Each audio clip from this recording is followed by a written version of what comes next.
Shalom, this is Levi Shore. Welcome back to Sweet and Good Torah.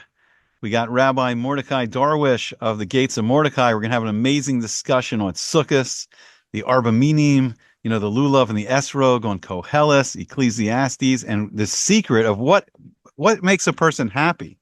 How can we be happy in this world, and what's real in this world and what's not? You want to jump in with any opening comments, or you want me to set it up, or what do you want to do? Set us up. Set us up. I set it up. Okay. Very excited because I've been I've been sick for a long time since before Yom Kippur, so we haven't made a video in a while. So it's good to be back, even though I've been in the sukkah, been in shul, but it's good to be back on the airwaves. Okay, so here we go. So it's interesting. There's a valuable lesson. Sukkot is called Zman Simchasenu. It's called the time of our happiness. But I heard this from Rav Yaakov Weinberg Sal. He said, but what's the secret? It's like it's a time of our happiness. Are we just like instantly happy all of a sudden, in Sukkot? And he said something really, really important, really, really deep, very important. He says, really, it's the time where we can learn how to be happy. Sukkot teaches us how to be happy.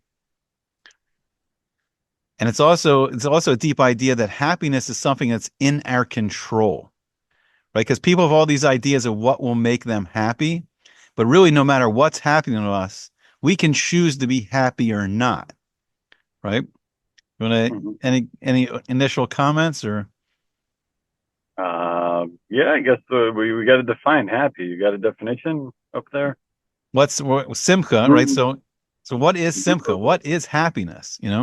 So I think most people, especially like in America in the West, I mean, people think like, well, hey, sure, like if I have this multi-million dollar mansion, and if I have all these, luxury sports cars, and I have this, beautiful wife who's like a model, and I have all these great, perfect kids, and I have like, billions of dollars in the bank, and it's a sunny day, then I'm going to be happy,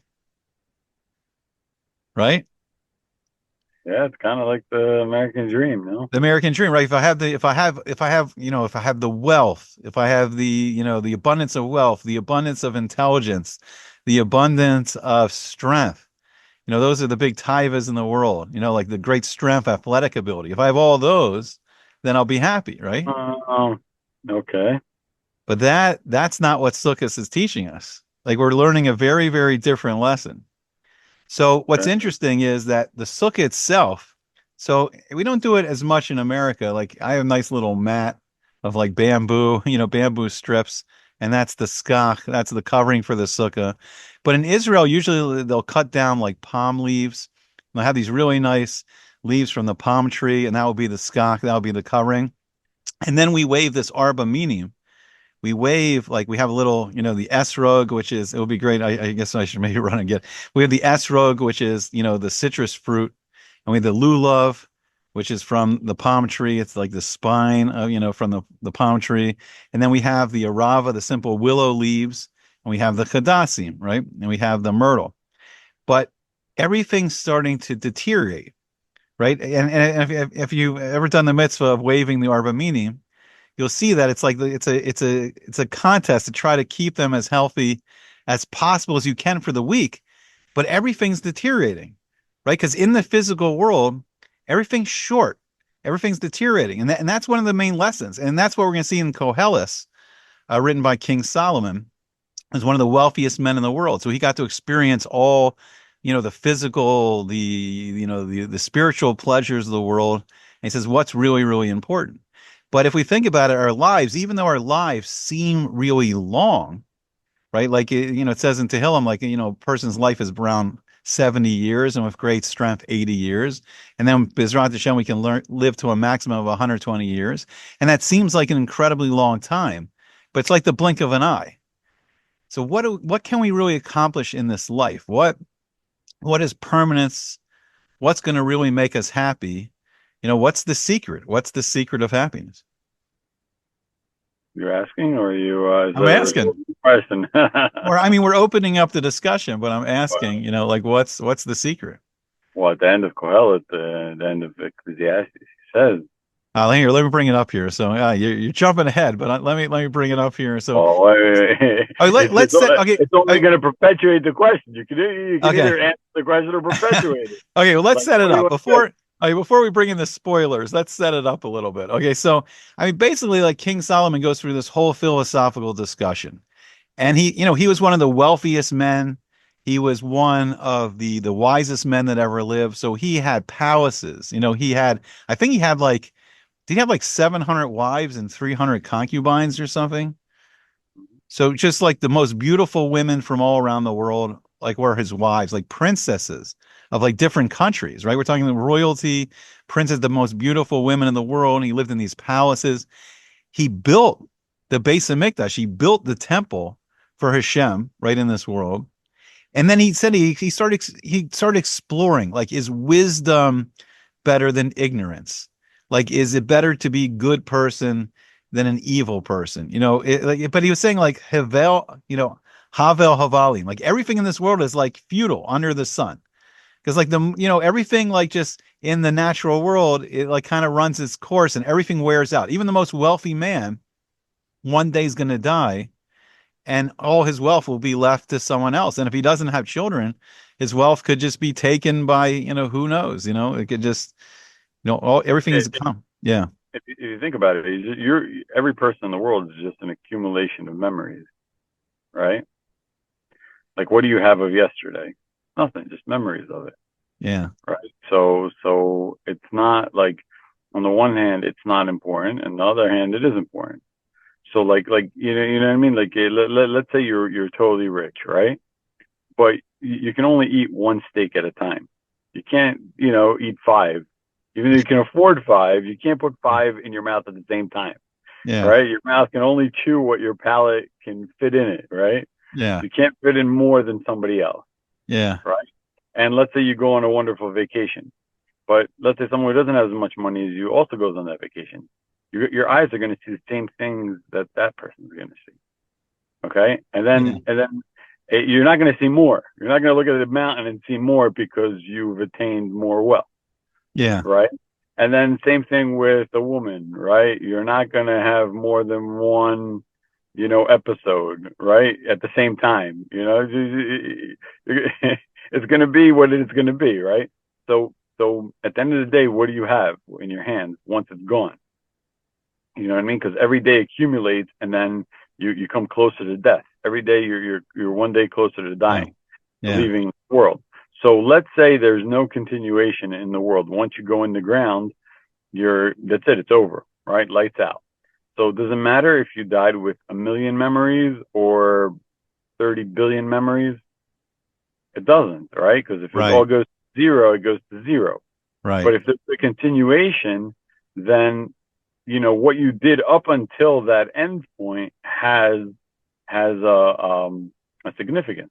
And if it has a significance, then you have to ask yourself, what is that significance? Yeah. What are we living for? If you have an end point, you understand, and the end point is significant, then you have to then your life is significant. But if there's no significance to the end point, it's just an end point, and it doesn't matter what we do with it. It's just like the wrapping of our food. We discard it once we're done with it, right? Because it has no significance once its life is over, right? It has significance to hold my food together until I ate it. Once it's done, that's it. I discard it and throw it away. But if it were to continue afterwards, like I would reuse it and repackage it, then it has significance past its original point of entry, right? Or point Yeah. of finishing. Same thing with a human. Like, if you say there's an enduring life after this one, then this one has significance. If it doesn't, then it doesn't. And if it doesn't have any significance, then what does it matter how we live our lives? What does it matter if we're good or bad? What does it matter if we rape, pillage, steal? What does it matter? What does it matter if we're a good little saint? Yeah. Nothing matters. Nothing matters. Right. So this is the big, right. This is the big question that King Solomon's bringing up. It's an amazing question. If life is very quick, it seems very long. It's like as we get older and older, because Baruch Hashem, you start to accumulate decades of life, and it's seeming like it's very long. But yet, like if you go, Chas V'Shalom, if you go to a Levaya and then you hear kind of the eulogy of a person's life, their whole life, all his loved ones are getting together and they're eulogizing. Right, unfortunately, like my uncle, he was nifter on Rosh Hashanah. So I went, I went to his, Levaya and it's like, and right, and he was full of life, and he loved Corvettes, and he was in his Corvette club, and there's this saying like whoever collects the most toys wins. So I Wins think, exactly. It's a yeah, joke because wins yeah, what? yeah, no, What but do you I, win? but it's like it really hits you when you go to someone's Levi. It really hits you because it's like the summary of their life. Like, what was their life? What did they live for? And like, what are we all living for? And it says, like in the Gemara, it's much more valuable to go to like a house of mourning than to go to like a mishta, to go to a wedding. Like everyone loves going to a wedding. Wedding's a new beginning. Wedding's exciting. It's a new start. It's a new family coming into existence. It's the chance to now have kids and grandkids and great grandkids, and that's a big part of life, to pass on life. And that's something a little more permanent than but even if you have Bezrat Hashem, you have this amazing family, this massive family, it's still your life has a shelf life. Like that's the lesson we're learning here, in Sukkah. Like the leaves of the Sukkah, they're wilting, they're wearing out. Our Arba meeting, they're wearing out. But we're finding happiness in this. We're finding happiness, even though this physical life is very temporary. We can find happiness when we connect it to the source, when we connect it to the spiritual source, Hashem, the infinite being, the one who's created all life. When that's our life, so I'll go soon. I'll go to soon the answer sheet. But when that's our life, now we can find really happiness, even though this life can be like a blink of the eye. And like you're saying, like we can never satisfy everything we can never see everything we want to see. We can never hear everything we want to hear. Like I want to hear every great piece of music. Well, there's always more pieces of music, and there's thousands of years of music. You can listen to. You can never listen to them all, or how many times you want to listen to each one. Or seeing a movie, or experiencing something like you're saying, like going on a trip, experiencing different places around the world, or even someone's a billionaire, they could have like a top chef, cook them a gourmet meal every day for every meal. But it's going to get old. Even that's going to get old after a while. Oh, I've had this chef so many times. I've had that chef. There's nothing permanent in this world. So we got to attach. All right, so let's see King Solomon's answer. So he really delved into this, and he lived what people call life to the fullest. Mansions, castles. I mean, he created more in his life than people would ever dream in their lifetime. Experienced more the physical and spiritual pleasures of life. So let's see, what does he say? What's the answer then? What's the final takeaway? Like at the end of all this, right? And he says, Sof Devara Kol, like the end of all of this, the sum of everything, right? He says, Nishma es ha-Elokim yera, right? That you should listen to Elokim. Listen to that aspect of God, the din, the judgment aspect. What do you want to say here? No, it is Sof Davar Kol Nishma. I heard everything. Oh, I'm sorry. Okay. Etak I'm Elokim sorry. Yirah. Yeah. Fear of God. V'etzmi Zutav Shemor. Yeah, sorry. No, that's good. Sorry. Keeping So yeah, commandments. Sof Devara Kol Zekol. Nishma. Like after he's experiencing it all, heard it all, thought about it all. This is the Sof Devara Kol Nishma. This is of everything he's heard of, everything he's learned, that Es HaElokim Yerah, that Elokim you should fear. What's that mean? He's saying it's valuable. One of the most valuable things we can do in this world is to have that Yira Shemayim, that Yira Elokim, to not follow after the path of bad, meaning to guard ourselves, and then he says ve'es mitzvos sav shamor, and guard yourself of all his mitzvahs, observe his mitzvahs, meaning all those mitzvahs lo ta'aseh, what not to do in this world. That's our protection. That's like our safety seal. That keeps us out of trouble. Like don't Hashem says all these mitzvahs are don't commands. Don't do these things in this world. It's going to save us worlds of pain, right? It's going to save us suffering. It's going to save us pain. It's going to save us from going into those places we shouldn't be in. those relationships we shouldn't have, all it's going to save us all that pain and anguish. And then when we do the mitzvahs aseh, it's going to lead us on the good path, right? And then kizek kol hadam. This is a man. This is all of a person. This is all of mankind. This is it, right? This is the secret. This is the answer. Like, what do you want to say? Oh, it's simpler. It's not so complicated. It's like Okay. at the end when you put your 2 feet in the ground and you're going to a dirt nap, a lone dirt nap, you're the accumulation of your commandments that you kept. That's all you are. Like that's a scorecard. The scorecard is the commandments that you kept. It's not the one who with the most toys who wins. It's the one with the most commandments who wins. And but it's an amazing perception of the world because we don't, because the Western world, we don't think like that. We think of like, what career do we have? What salary are we making? What trips do we go on? What cars do we have? What house? So Yeah. yeah, so like for it to be a universal truth, it has to apply equally at all times and all regions in the world. Like it has to be true for the last 6,000 years that what he's saying is true. It can't only apply from 1920 to in America. You know what I mean? It has to apply for all eternity, for all humans, all over the globe. It can't just be like, you know what I mean? It has to be, for it to be a universal truth, it has to apply equally to everybody at all times. So, you know what I mean? The commandments and God, who created the world, who commanded the commandments, that applies for everybody, no matter what status or what culture they live under or what time frame they live in. Mm. Yeah, and it's an interesting idea that, and like the Kabbalistic sources, they talk about this, like the mitzvos that the people do in their lifetime. It makes like their garment, it makes like their clothing in the next world. In the spiritual worlds, you're clothed, like you're not clothed in, like, I don't know what the popular suits are now, like the Armani suit or the Hugo Boss. I don't know. It's the popular Brooks Brother, whatever the fancy suit is. Like, you can buy fancy clothes in this world, all the fashion, in this world. But what really clothes a person is their mitos and their mitzvos, right? Like, what good a person's done in this world, what commandments of Hashem they followed, and how attached we are to Hashem. And this is our happiness.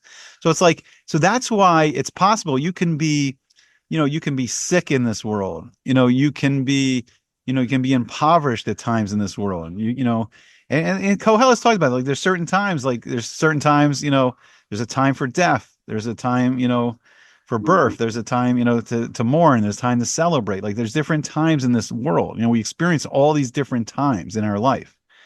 But the thing is that no matter which time we're in, we can be happy if we're attached to what's real. Because there's all these illusions, like the Hevel Havalim of this world. There's all the fantasies of this world. People spend their whole life like chasing after like more money. Like, oh, just be happy if I have more money, or I'll be happy, if I can, this beautiful woman. If I could only marry this beautiful woman, I'll be happy. Or, this car. If I have this car, I'll be happy. Or if I go to this vacation, I'll be happy. It's always like, I'll be happy if. But it's like, but the life of mitzvos, the life that the Torah is teaching us about, that clothes us. That's a life where we can always be happy, because it's not based on anything that's external to us. It can be based on who we are. And Yeah, it feels really good when you help someone out. When you have a friend that's like upset or needs help, and you help, or a family member, and you help them, you do that mitzvah, you give them tzedakah, or you give them your time, or you cheer them up. It feels really good. You experience like, that's real. That's real simcha. That's real happiness. When you can bring happiness to someone else, that's it. that. That's only if that's your goal, man. Like whatever you put your goal and your value system on, your measurement of happiness is the extent you reach your goal and your value system. Like if that is your goal and your value system, the extent you do that and you reach that, then you'll be happy, because that's the measurement. It's just like any game we play, you know what I mean? The extent you'll be happy playing the game The game isn't happy unless you succeed within the game. Right. You know Right. what I mean? The success will bring you the happiness because you put the value to success in that game. Whether it's football, you'll be happy when you score the touchdown. You'll be happy when because you put value on that. It doesn't matter you rack up the yards and everything like that. That's not fun racking up yards. It's when you score and you actually win the game, that's when you'll be happy because you put valueness to happiness. But let's say you're playing in the game and you're worried about something external to the game. You could still win the game and be upset. You have something going on in your personal life, then you're like, it's just a game, man. You know what I mean? You were in the game, your team won and everything, but you didn't attribute value to it. You attributed value to your paycheck or something, getting paid to play the football game. You don't care. You missed out on a bonus because you didn't get a couple extra yards or something, right? You're going to be upset. Why are you upset? You just won the game. You won, the championship or whatever it is. But no, you attributed something else to your happiness. You know what I mean? You had a different value system. So the extent you reach your goals within your value system, that's what'll make you happy. You Yeah. know, if you're playing a different game than everybody else, it doesn't matter. These things are external. Like to one person, he'll be happy with it. The other person won't be happy with it. Your happiness is determined within your mind and within your heart. It's between your ears. It's to the extent you give value to certain things and achievement to them. That's what will determine your happiness or not. All right, so here I'll play a little Kabbalah Gematria magic here. Ready? We're gonna so Hashem gave us 613 mitzvos. Okay. So that's could be the sum of our life. If we're busy doing mitzvos, that becomes our life. And it's not sitting back and watching, like, let's say, a movie or a game of watching other people live life. It's like you're living life. You're out there. You're doing it. You're in real life. You're doing things. You're helping other people. You're doing it. You're at shul. You're davening. You're helping people. You're doing all these 613 mitzvahs. So the 613, if we add all the numbers up of 613, right? We have 6 plus 1 plus 3, so we get 10. Right. So if we do all the 613, we come into the completion of 10, right? We take the 10, and the 10 is like the 10 commandments. They're the main categories of all the 613. It connects us to the 10 sephiros. It connects us to that spiritual circuit board, but it goes even deeper than that, because if we take the 10 and then we add the 1 and the 0, we get 1. So really these 613 mitzvos, they're really connecting us to the 1. They're creating to the one infinite source of life. So the only permanence, the only happiness we can have in this world or this life is when we let go of the illusion of the physical world and we connect to the source of life. So then when we get to the spiritual world, who are we close to? We're close to Hashem. We're close to, we see that now clearly Hashem's the source of everything. And we have a close personal relationship with Hashem, and we're not attached to all the fantasies of the physical world. That So the that 613 are attaching us. Yeah. again, that's true, right? In its Yeah. essence. But if a person doesn't believe it to be true, then he could do the commandments, and we've all seen them people doing the commandments that are not happy, Right. right? It's not a panacea. Oh, if you do Right. the commandments and you keep it, Right. oh, you'll be happy. You have to attribute happiness to doing that because that is your goal. That is your essence. You know what I mean? It's your belief system, what's in your heart and what's in your brain. If you believe and you know that this is the true value system, then you're happy doing it. Right. Yeah, no, that's good. That's big because you're right. You can be in the sukkah. Seven. I think that's what Rav, Yaakov Weinberg was saying. It's not like magic happy time. We're not magically happy now for 7 days. You can be in your sukkah, and I'll tell you, it was tricky because like this year I didn't, in some ways, get to fully enjoy it as much as I wanted to, because it was like 40 degrees, and one night it was like 39 degrees at night. And I had so much fun sleeping with my sons in the sukkah. It's the greatest, like just being in that sukkah for 7 days. But you're right. Even in the mitzvah, you can get into, oh, it's too hot, it's too cold, it's too this, it's too that. And until you really dump, until you put like, bechol levacha, the kol nafshecha, the kol meodecha, until you put your really heart into it, until you put your soul into it, until you put everything you have into it, then you can you get out what you put into it. Like if you really, really like put your being into the mitzvah and you have the simcha of doing the mitzvah because you want to do the mitzvah, then you get it all out. But it's like, right, you're saying, but you can go through the motions like anything else in this world. As Shlomo Melech said, as King Solomon said, even great wisdom can be like a futile, fleeting thing because when a person dies, you take the wisdom with you. But if it's the wisdom in the Torah, if it's the Chachma in the Torah, that lasts. That you take that into the next world. But like how many mansions you have, you can't bring that into the next world. How many Super Bowl trophies, you have, you can't bring it into the next world. How many gourmet meals did you eat? Well, let's face facts. Those gourmet meals, they come out, they're not so nice when they come back out. It's not the same. It's like Yeah, I think that people made the goal things that are futile. Like for instance, a house is meant for to give you shelter. At the end of the day, it's not meant for as a status symbol or anything other than that.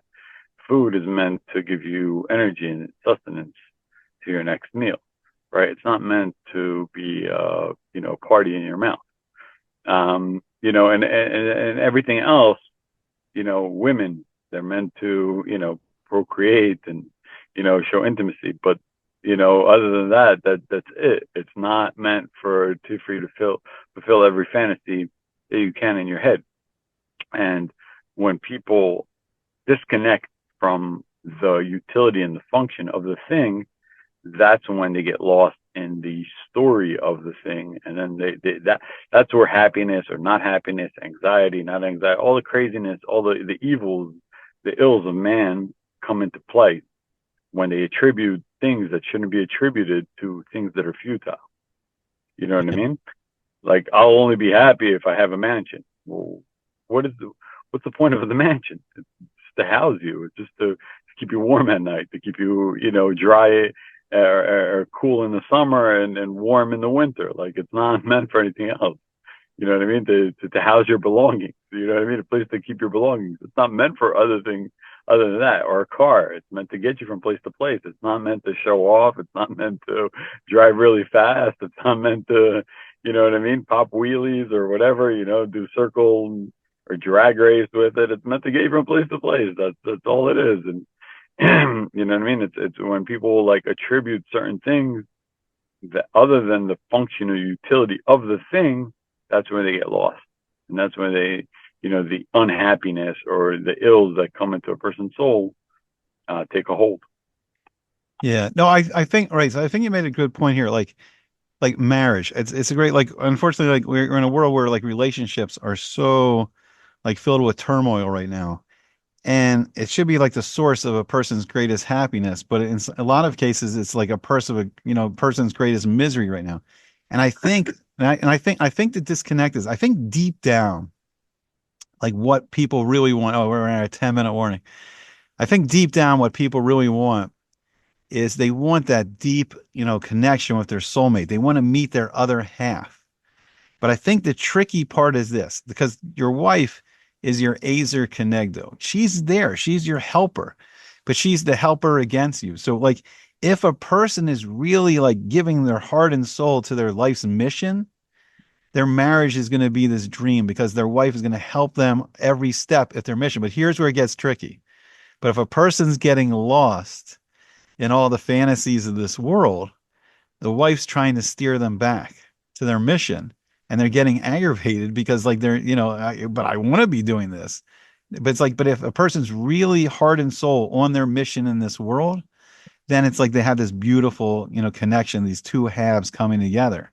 But I think unfortunately, like we're not fully living a life. Our life is, if our life is the mitzvos, then it's like we feel that missing connection. But it's like, but it's tricky now because we don't want to be steered back because we're not fully wrapping ourselves in a life of mitzvahs. I see you're in the same. No, again, the functionality. What's the functionality of the family? Procreate, and keep on trucking on the mitzvah path. Like that's all it is. And you know, all the fights that people get into in Torah, there's two things. There's Dvar Reshut, basically like things you're permitted to do, but and Dvar Mitzvah, right? Things that are a mitzvah, commandment to do.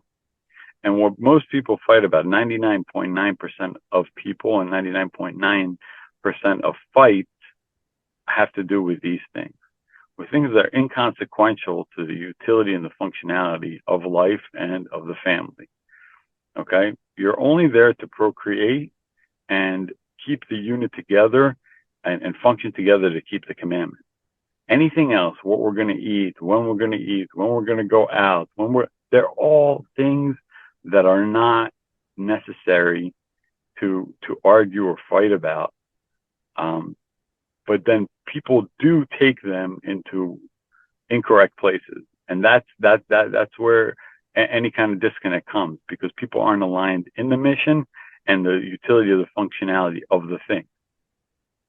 I mean, I see, I see it a little different. I mean, because I see like Kabbalistically, the relationship we're trying to make with these spiritual constructs is we're trying to bring Zer Anpin and Nukva together, the prince and the princess. We want to bring that relationship together. So one of the deepest ways that this relationship can happen is through a marriage, right? So through, I mean, it's like it says, like it's not good for a man to be alone. Like we need this connection, and through that connection, then then I think we can feel more connected to Hashem. Like when we're because we're Well, we're not complete. We're only half. We're half of the equation. do And you if remember we're not, Jezebel? Do you remember Jezebel? I said, She oh was yeah, also married. Jezebel was also oh yeah, married. but It, she's it, not. That's but what? She but led her that's husband not. But astray. okay, look, that's not an Ashes Kayo. I mean, someone can marry. Well, that's what I'm saying. If you're not aligned with the goal, right? You have other fantasies of what life should be. That's what's going to start strife. It doesn't matter that like you want to be holy. Like the one partner wants to be holy or wants to be whatever it is. It has to be in alignment of both of them. Yeah, but I mean, let's just say like we have a real marriage of kedushin. We have both people, both the husband and the wife, both the Abba and the Ima, and they want to be close to Hashem. Now, through the relationship with each other, they can both become, because now they can become that whole. Become that shlemos. They can have that shalom, that peace, that shalom bias.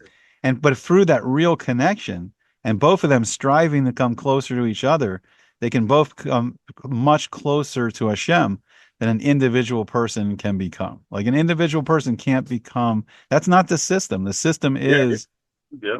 The the system is system's Adam and together. Chava, right? Yep. Now, are we doing it correctly? Unfortunately, like we're probably not, and that's why there's so much like fighting and all of this and divorce and all of this because we're not really because we're not really living. It's not like what Shlomo Melech's saying. Our life is not really a life of just doing mitzvos, right? It's like, no, we're doing some mitzvos and we're kind of doing some mitzvos. And We then, want to have fun in a kosher way. yeah, then I'll go to this nice restaurant, and then, we'll take a nice vacation for Chomo and we'll We go here. value things that we shouldn't value, and that's the whole Yeah. purpose of Kohelet. The whole purpose of Sukkah is to tell you, like, no, you leave your permanent residence and go to your temporary residence. Yeah. Realize that your life is a temporary residence. Your Right. permanent residence is in the next world. You can use your your temporary residence to build your permanent residence, but ultimately it's your permanent residence that you're going to go to. Right. You know, That and that no, that's yeah. That no, that's the secret. And that's the hardest lesson to learn. But that's what Sukkot is teaching us. This world is just temporary. Everything in the physical world it's wilting, it's deteriorating, it's like so a blink of right. an So eye. why Right. so why fight over temporariness? Right. So don't Why waste your argue over time. temporariness? Right. Don't waste your time on all the temporary fantasy things. Concentrate on building your life in Olam Haba. But it's tricky because we're in this world. It's like it's That's very not hard. tricky. It's It's not hard. tricky. That's the snake. Okay. If you Okay. if you listen to the snake, yeah, he tricks you. If you listen to Hashem, He doesn't trick you. Okay, so maybe right. So maybe it's as easy as, just coming out to the sukkah and enjoying it and like, being in the mitzvah. It's one of the few mitzvahs. It's like the mitzvah of mikvah, and the mitzvah of of sukkah, and then the mitzvah of Talmud Torah, of learning Torah, where our mind is just engrossed in the Torah, and then doing the mitzvahs, using our right. We can make everything holy. You can make a Suda on Shabbos or Yom Tov. You can make eating holy if you do it right. You can make eating holy. You can make sleeping. You sleep in a sukkah. You can make it holy. You can make your thoughts holy. So right, if we're on the right wavelength and we're tuned in, for the Torah and mitzvahs, that's the happiness. The happiness is like you're saying, right? When we're really living our life in Olam Haba, we can be live, but living in here in Olam Hazeh, then we're really happy. But when we get caught up in what we don't have in Olam Hazeh, then we get all miserable, bent out of shape. But Yeah, again, that's it. we get bent out of shape in things that aren't consequential, Yeah, that aren't utility functions, and we attribute to them things that shouldn't be attributed to them. yeah. That's what gets us off our game. I think one of the really nice lessons is like the esrog is called the pre-Eitz Hadar, right? The fruit of the beautiful fruit, right? The beautiful fruit. And like it's funny, like you're looking at this, like bumpy lemon, right? But you can see the beauty in it. You stop. You see the beauty in what Hashem's really created, where we're just running around and we don't see it. We don't see it all the time. But you can see the beauty and a little esrog, a little citron, fruit. You can see the beauty in everything. And if you can see the beauty in that, then of course, then you're going to see the beauty, in your wife, the beauty in your kids, the beauty in your family, the beauty in your friends. You'll see the beauty of the world more when we're tuned in. When we're just chasing after the fantasies, then it's all hevel havali, futility of futilities. All right, we're 1.5 minutes away. You want any closing thoughts here? Yeah, don't chase a snake. Chase Hashem. Chase God. You know what I mean? That's it. Yeah.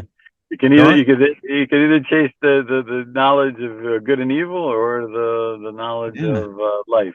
Love life, right? Well, that's it. It's that we're either attaching ourselves to good and evil, the knowledge of good and evil, or we're attaching ourselves to life. And Yeah. when we're attaching ourselves to life, then we're really happy. Then it's l'chaim. Then it's a real chaim. It's simchas chaim, the happiness There of you life. go. L'chaim, l'chaim. L'chaim, the Yerushalayim, to the eighth chaim. All right, so that's all we have for today. We hope.